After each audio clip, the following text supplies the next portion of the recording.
இப்போ ப்ரான் தொக்கு எப்படி பண்றதுன்னு பார்க்கலாங்க.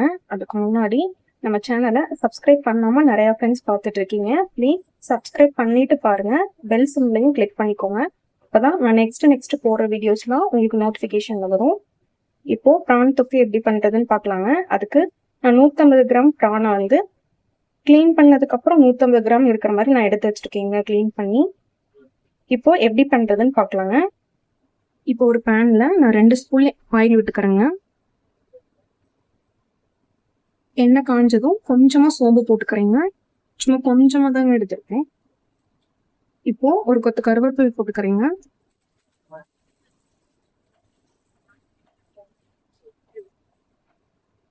இப்போ பெரிய வெங்காயம் மீடியம் சைஸ்ல இருக்கிற மாதிரி 2 வெங்காயம் எடுத்து நான் அரைச்சி வச்சிருக்கேங்க. இந்த விழுத சேர்த்திக்கலாங்க. வெங்காயம் கொஞ்சம் நல்லா வணங்கி வரட்டுங்க. லைட்டா கலர் சேஞ்ச் ஆகும்போது மற்ற பொருள் எல்லாம் ஆட் பண்ணிக்கலாங்க.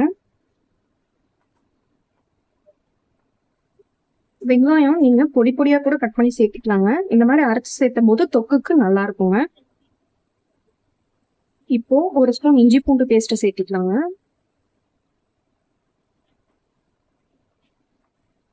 வெங்காயத்தோட நல்லா மிக்ஸ் பண்ணி விட்டுக்கலாங்க. இஞ்சி பூண்டோட பச்சை வாசனை போகிற வரைக்கும் நம்ம நல்லா வணக்கிக்கலாங்க.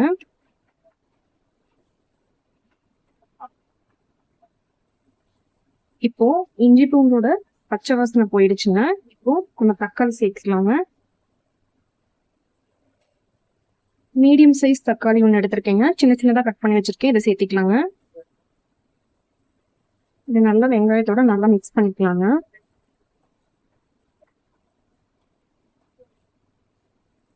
இப்போ 1/4 ஸ்பூன் மஞ்சள் சேர்த்திக்கலாங்க.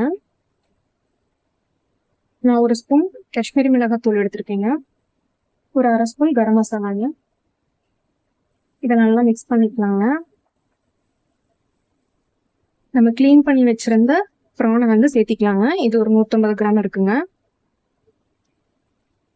மசாலாவோட நல்லா மிக்ஸ் பண்ணி எடுத்துக்கலாங்க.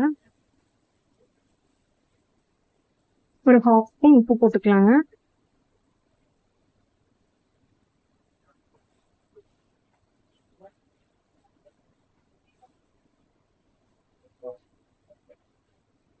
கொஞ்சமா பெப்பர் ஆட் பண்ணிக்கலாங்க.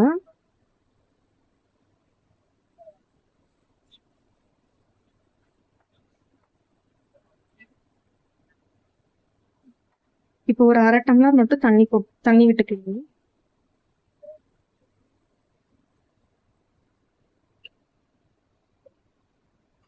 நல்லா கலந்து விட்டுக்கோங்க.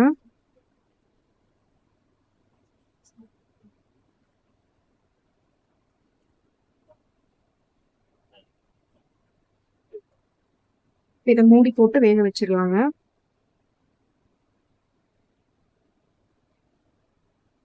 இப்போ ஓபன் பண்ணி பார்த்துடலாங்க. பாருங்க, எண்ணெயெல்லாம் நல்லா பிரிஞ்சு வந்திருக்குங்க. இப்போ கொஞ்சமா கொத்தமல்லி பொடி பொடியா கட் பண்ணி வச்சிருந்தா சேர்த்துக்கலாங்க.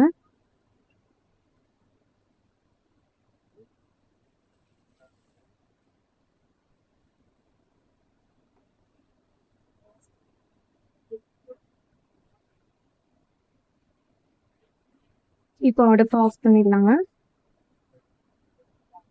இது ஆறுனதுக்கு அப்புறம் சர்வ் பண்ணிக்கலாங்க. பாருங்க, சூப்பரான ப்ரான் தொக்கு ரெடி ஆயிடுச்சுங்க. நீங்களும் இது மாதிரி ட்ரை பண்ணி பார்த்துட்டு எப்படி இருக்குன்னு கமெண்ட் பண்ணுங்க. மறக்காம நம்ம சேனலை சப்ஸ்கிரைப் பண்ணிக்கோங்க. தேங்க்யூ.